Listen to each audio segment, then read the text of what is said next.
Assalamualaikum warahmatullahi wabarakatuh. Halo teman-teman semua, gimana nih kabarnya? Semoga selalu sehat. Kami dari kelompok 11 akan membahas terkait evaluasi proses belajar pendidikan IPS di sekolah dasar yang beranggotakan Anissa Indah Putriyanti Hidayat, saya sendiri yaitu Levina Mainanda, dan Nurul Fitriani.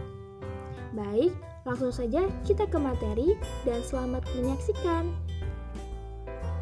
Yang pertama yaitu pengertian penilaian.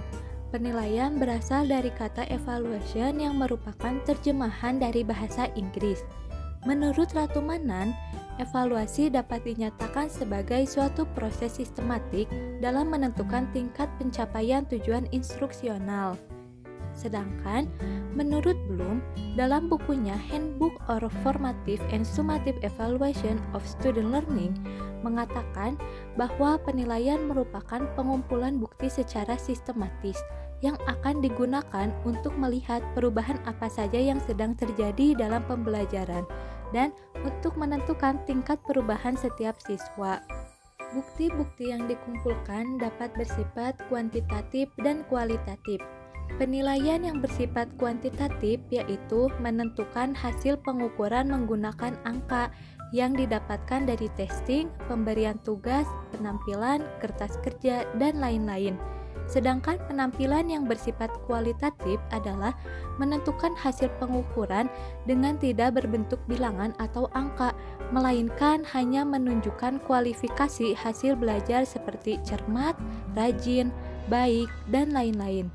Bukti kuantitatif maupun kualitatif yang dikumpulkan seharusnya memenuhi persyaratan tertentu agar dijadikan dasar pengambilan keputusan adanya perubahan perilaku dan derajat perubahannya secara adil dan objektif. Nah, selanjutnya yaitu tujuan dari penilaian. Tujuan dari evaluasi yaitu untuk memperoleh data pembuktian sebagai alat ukur keberhasilan proses pembelajaran, keberhasilan peserta didik dalam mencapai tujuan pembelajaran.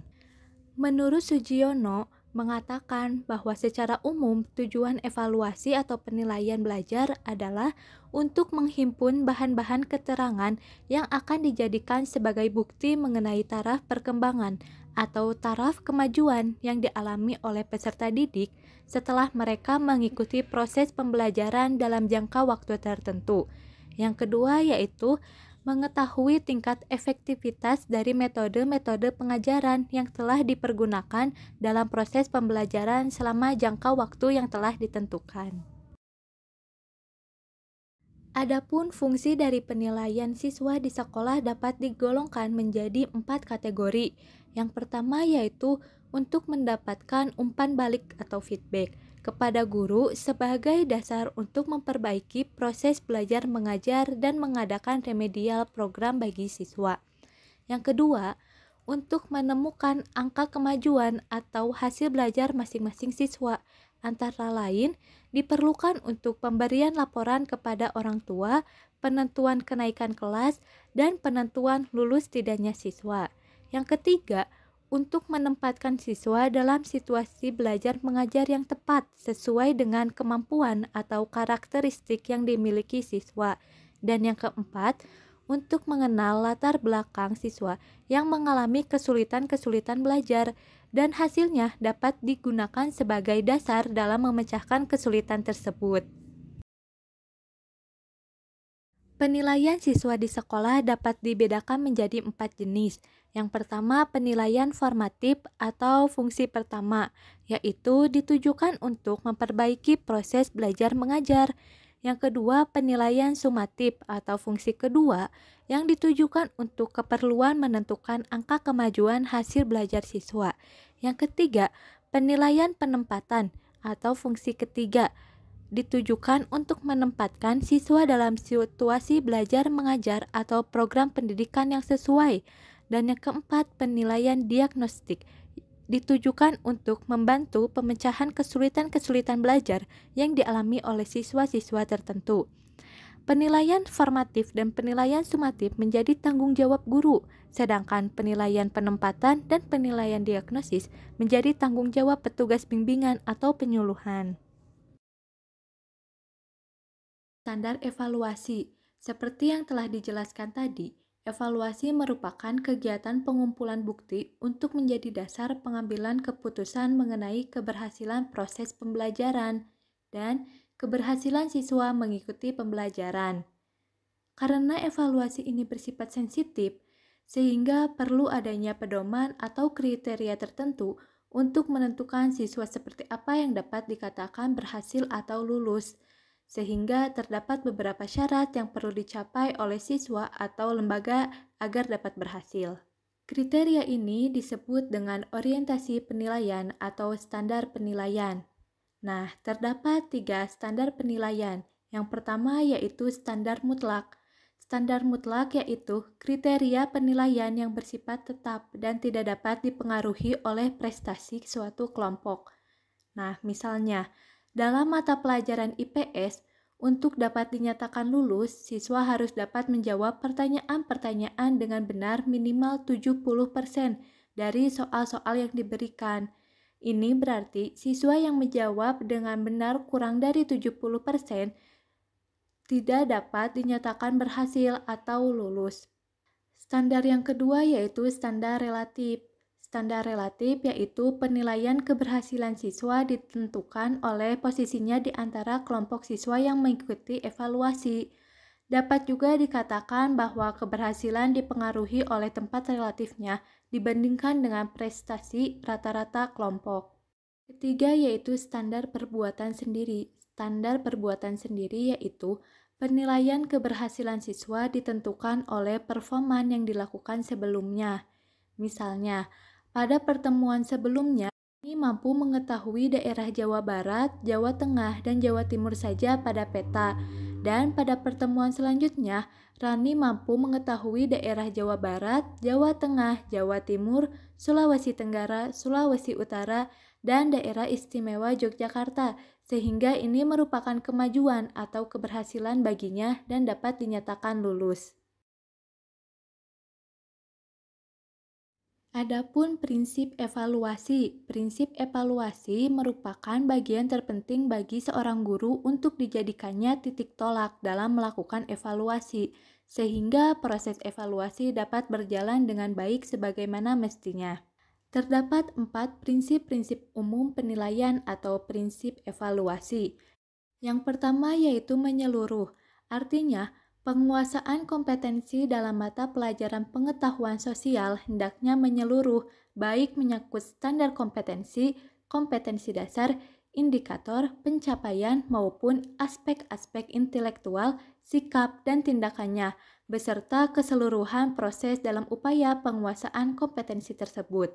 Yang kedua yaitu berkelanjutan, artinya sistem penilaian berkelanjutan meminta pencapaian semua kompetensi dasar yang telah dipelajari yaitu dalam bentuk ujian. Selanjutnya, hasil ujian dianalisis untuk mengetahui kompetensi dasar yang telah dicapai dan yang belum berhasil diminta untuk mengikuti program remedial dan bila sudah siap diuji lagi. Bagi yang telah mencapai kompetensi dasar diberi program pengayaan, strategi pembelajaran yang dilakukan sebelumnya agar siswa tidak bosan. Jadi, pada intinya, sistem penilaian berkelanjutan semua kompetensi dasar diujikan, hasilnya dianalisis untuk menentukan strategi pembelajaran berikutnya, hingga semua siswa diharapkan mencapai kompetensi dasar yang diharapkan. Yang ketiga yaitu berorientasi pada indikator, artinya ketercapaian hasil belajar sistem penilaian dalam pembelajaran pengetahuan sosial harus mengacu pada indikator ketercapaian hasil kemampuan dasar yang sudah ditetapkan dari setiap standar kompetensi. Dengan demikian, hasil penilaian memberikan gambaran mengenai perkembangan pencapaian kompetensi dasar pengetahuan sosial telah dikuasai oleh anak. Yang keempat yaitu sesuai dengan pengalaman belajar. Sistem penilaian dalam pengetahuan sosial harus disesuaikan dengan pengalaman belajar yang telah ditempuh dalam proses pembelajaran.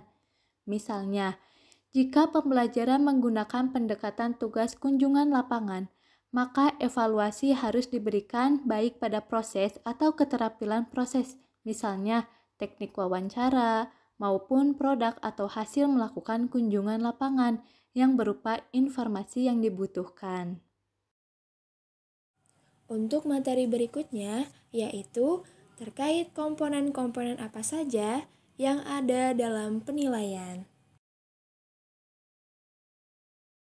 Yang pertama, ada jenis penilaian. Apa sih yang disebut dengan penilaian itu? Penilaian merupakan kegiatan yang harus dilakukan oleh siswa untuk menunjukkan hasil belajar yang telah dicapainya.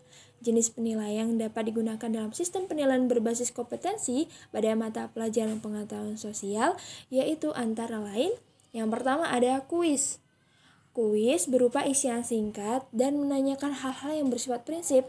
Biasanya dilakukan sebelum pelajaran dimulai, yaitu kurang lebih sekitar 15 menit. Kuis ini dilakukan untuk mengungkap kembali penguasaan pelajaran oleh siswa.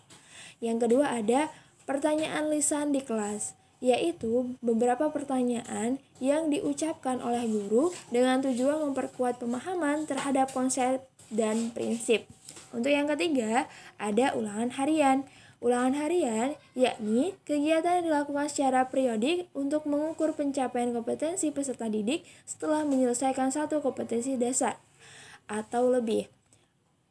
Keempat, ada tugas individu. Menurut Sujanah 2009, pemberian tugas secara individu merupakan suatu upaya untuk memberikan kesempatan kepada siswa agar dapat belajar sesuai dengan kebutuhan, kemampuan, kecepatan, dan caranya sendiri.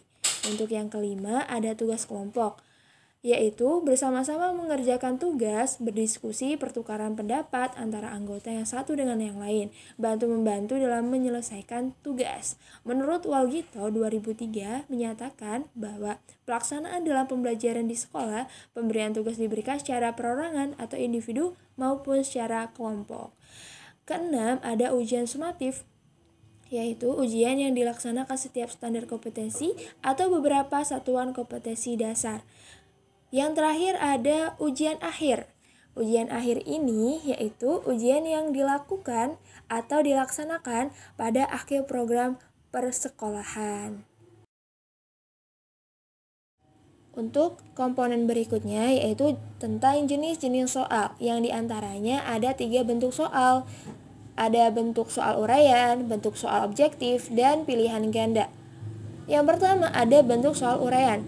Pada bentuk soal uraian ini terbagi menjadi 3 macam. Ada soal uraian bebas, soal uraian terbatas, dan soal uraian terstruktur. Adapun bentuk soal objektif, ini juga terbagi menjadi 3 macam. Yang pertama ada isian singkat, benar salah, dan menjodohkan. Sedangkan di pilihan ganda atau bentuk soal yang ketiga itu terbagi menjadi 5 macam. Yang pertama ada melengkapi pilihan, kedua hubungan antar hal, 3 tinjauan kasus, 4 asosiasi pilihan ganda, dan yang kelima atau yang terakhir ada membaca diagram. Untuk komponen yang terakhir yaitu ada jenis penilaian non-tes.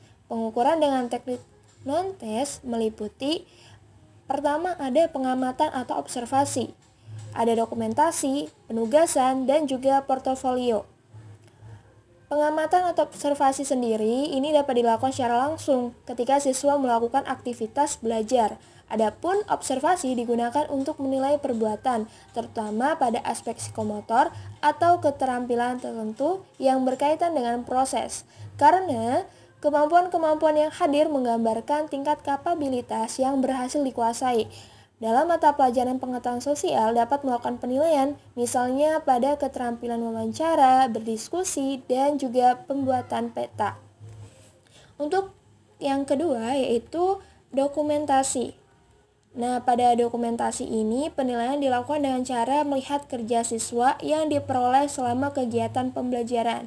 Dokumen hasil karya siswa berupa kesimpulan diskusi kelompok, clipping, dan sebagainya.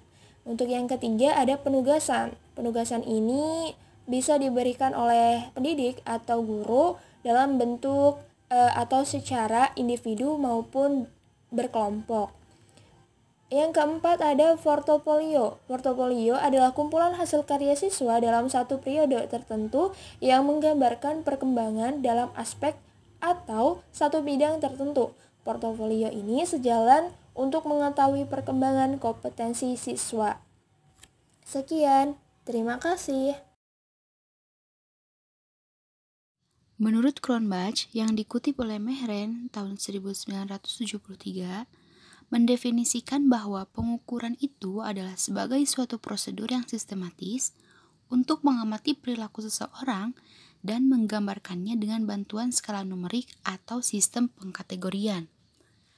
Humalik juga menyatakan bahwa kualitas dan kuantitas hasil dari pengukuran itu banyak bergantung pada jenis serta mutu alat ukur yang digunakan. Pengukuran juga berarti melakukan pengukuran terhadap keberhasilan seseorang dalam proses maupun keberhasilan pembelajaran yang mengukur penguasaan materi dan dampaknya terhadap jenjang proses berpikir, jenjang pengembangan kepribadian, dan juga jenjang keterampilan menggunakan alat ukur berupa tes. Nah, pengukuran dan penilaian ini memiliki hubungan yang erat dan juga bertingkat.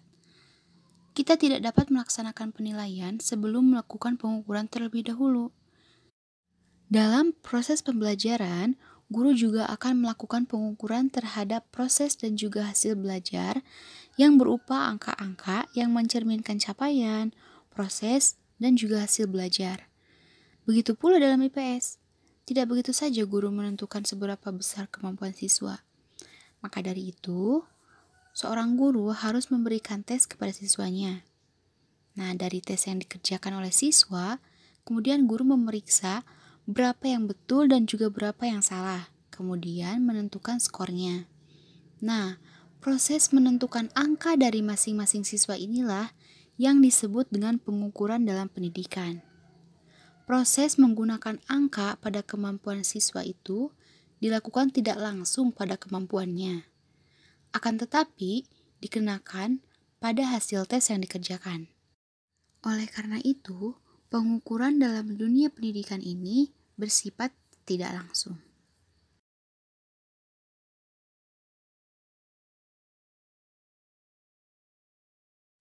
Dalam melakukan pengukuran, kita harus berupaya agar kesalahan dalam pengukuran ini terjadi sekecil mungkin.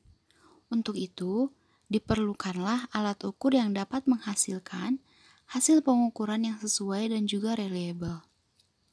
Dalam tugas sehari-hari, tidak hanya mengukur hasil belajar, tapi juga perlu mengukur apa yang telah diketahui peserta didik sebelum mereka mengikuti pembelajaran.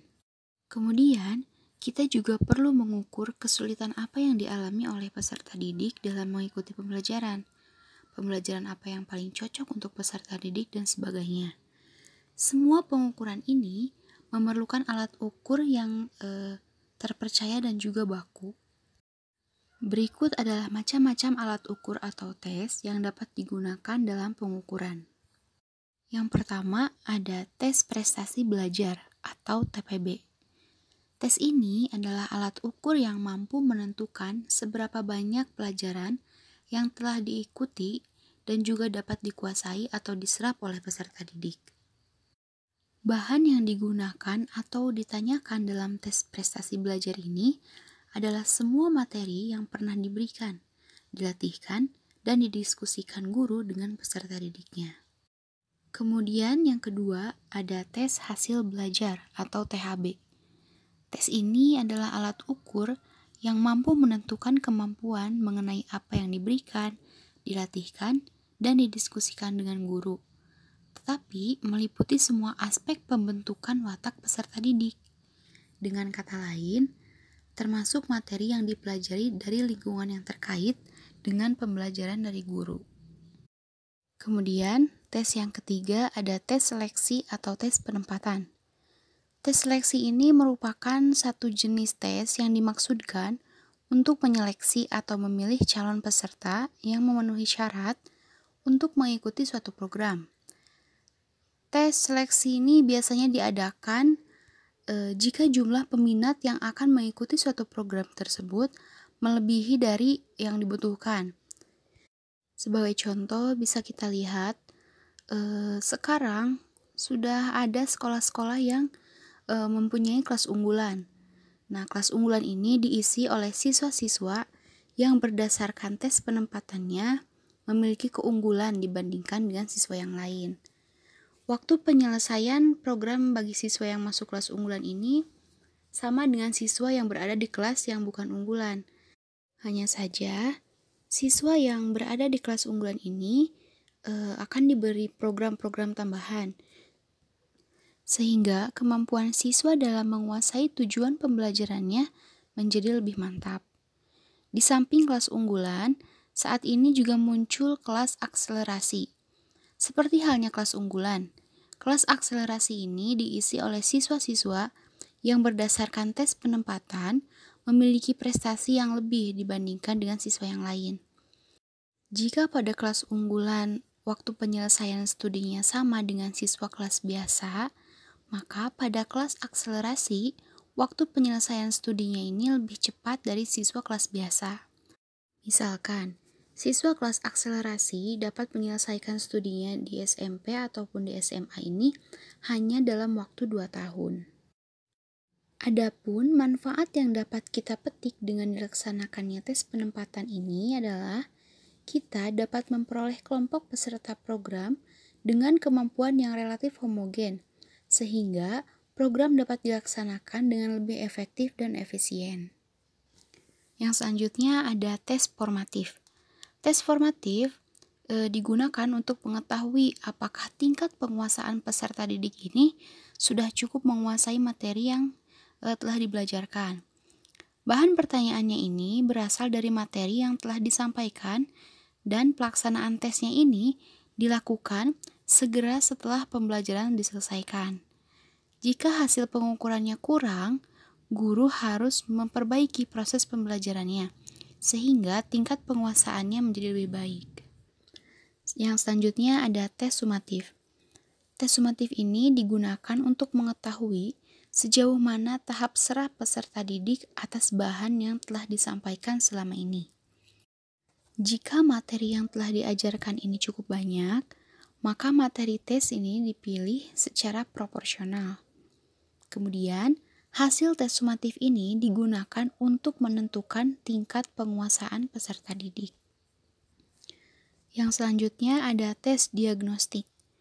Tes diagnostik ini adalah alat ukur yang dirancang khusus untuk mengetahui faktor penyebab peserta didik ini sulit menguasai materi pembelajaran tertentu. Materi yang ditanyakan dalam tes ini meliputi materi prasyarat yang harus diketahui untuk menguasai konsep atau materi pembelajaran. Pelaksanaan tes diagnostik ini dilakukan setelah hasil tes formatif diketahui. Kemudian yang terakhir ada tes awal atau sering kita sebut sebagai pretest. Pretest ini adalah alat ukur yang diberikan kepada peserta didik sebelum pembelajaran dimulai. Hasil tes awal ini digunakan untuk memilah-milah materi yang akan diajarkan dalam rangka efisiensi waktu. Kemudian, materi yang sudah dikuasai oleh semua peserta didik tidak akan dimasukkan sebagai bahan pembelajaran dan akan diganti dengan materi lain yang belum dikuasai oleh peserta didik. Nah, kemudian yang selanjutnya, terdapat 3 objek penilaian yang dikelompokkan oleh Benjamin S. Bloom dan juga kawan-kawannya. Yang pertama, ada aspek kognitif, yaitu kemampuan mengingat atau mengenal kembali dan kemampuan mentransformasikan sesuatu ke dalam kata-kata sendiri. Kemudian, aspek yang kedua adalah aspek afektif, yaitu aspek yang berhubungan dengan sikap dan nilai-nilai. Misalnya, sikap ilmiah dalam mengamati dan menelaah gejala-gejala sosial, sikap berperi kemanusiaan dalam pergaulan, dan menjunjung tinggi nilai-nilai. Kemudian, aspek yang ketiga adalah aspek psikomotor. Nah, aspek ini menyangkut dengan keterampilan. Jadi, keterampilan yang dianggap menjadi tanggung jawab pengajaran IPS ini antara lain keterampilan dalam penelitian yang mencakup keterampilan untuk mendapatkan informasi yang dibutuhkan dan menafsirkan informasi yang diperoleh. Kemudian keterampilan berpikir kritis dalam mengamati dan menelaah gejala-gejala sosial, serta keterampilan berpartisipasi dalam kegiatan berkelompok.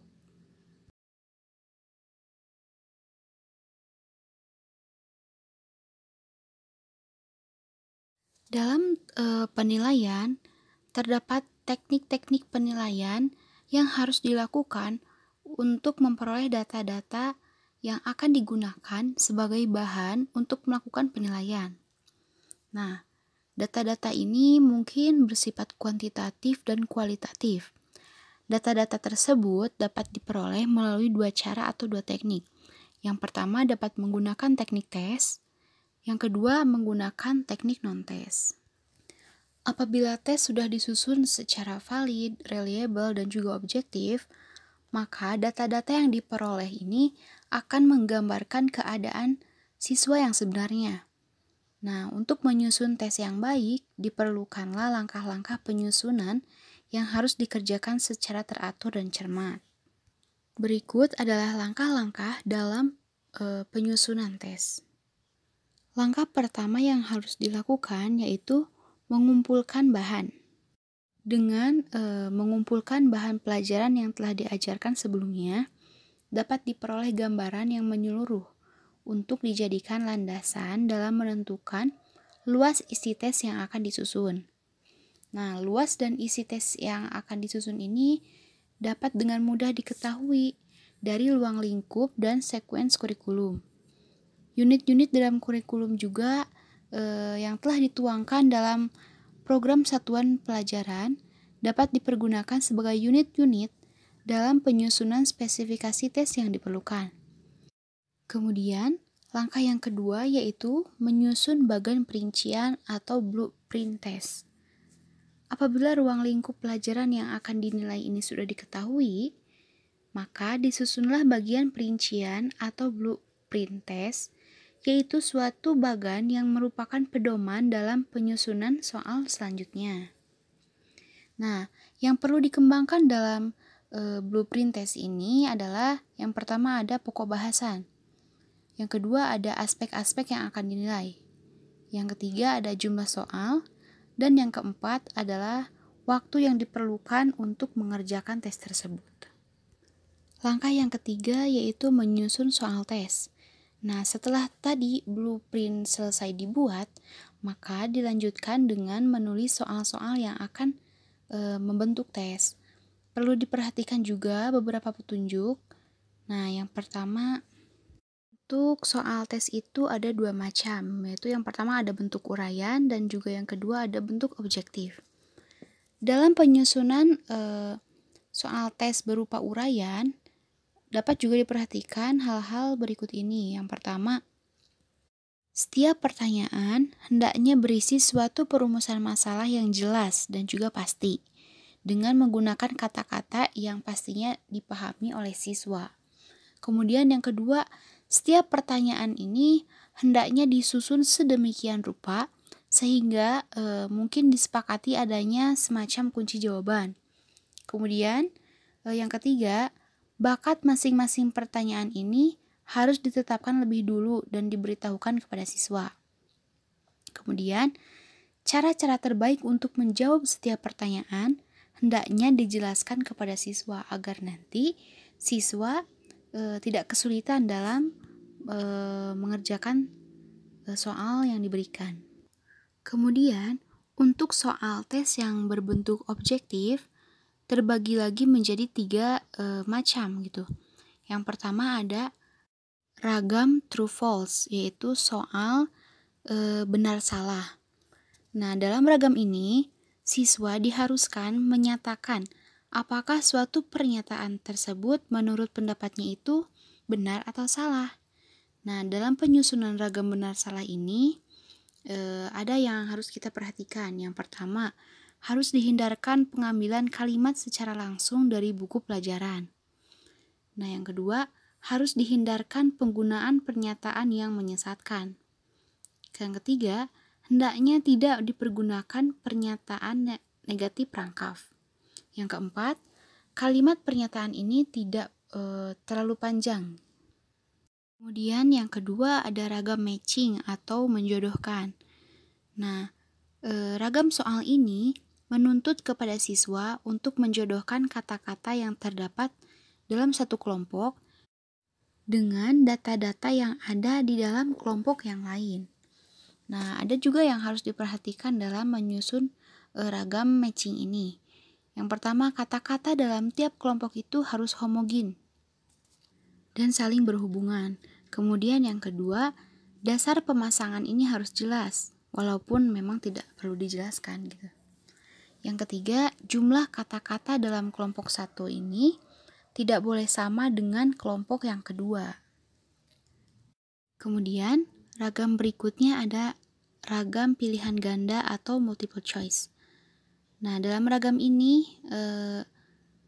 tugas siswa ialah memilih alternatif jawaban berdasarkan suatu pertimbangan tertentu. Adapun bagian-bagian dari soal pilihan ganda ini, yang pertama ada STEM, yaitu bagian pokok dari soal yang merumuskan isi soal, dapat berbentuk pertanyaan, perintah, atau kalimat tidak sempurna. Kemudian bagian yang ketiga ini ada option, yaitu alternatif jawaban yang menyertai. Dan yang ketiga ada key ya, yaitu alternatif jawaban yang benar. Nah, yang keempat ada distraktor, yaitu alternatif yang lain yang mengganggu proses pemulihan jawaban yang benar, atau bisa kita sebut juga jawaban yang salah. Kemudian, langkah selanjutnya setelah menyusun soal tes yaitu menelaah tesnya. Nah, setelah tes selesai, soal-soal yang membentuk tes tersebut perlu ditelaah kembali dengan maksud untuk mengetahui kelemahannya ataupun kesalahan yang ada yang kemudian diperbaiki sehingga kesesuaiannya itu akan semakin tinggi. Adapun hal-hal yang harus kita perhatikan dalam menelaah tes, yang pertama itu kesesuaian soal dengan blueprint tes yang sudah dibuat sebelumnya. Kemudian kesesuaian soal-soal dengan kemampuan siswa yang akan melakukan tes. Dan yang terakhir adalah ketetapan dan perumusan soal-soal. Kemudian, langkah terakhir dalam penyusunan tes ini adalah membuat kunci jawaban. Sebaiknya hindari membuat kunci jawaban yang berpola sehingga nantinya siswa akan mudah menebak jawaban tersebut. Alhamdulillahirrabbilalamin, sekian materi yang dapat kami sampaikan dan terima kasih sudah menonton. Semoga dapat memberi manfaat. Wassalamualaikum warahmatullahi wabarakatuh. Sampai jumpa.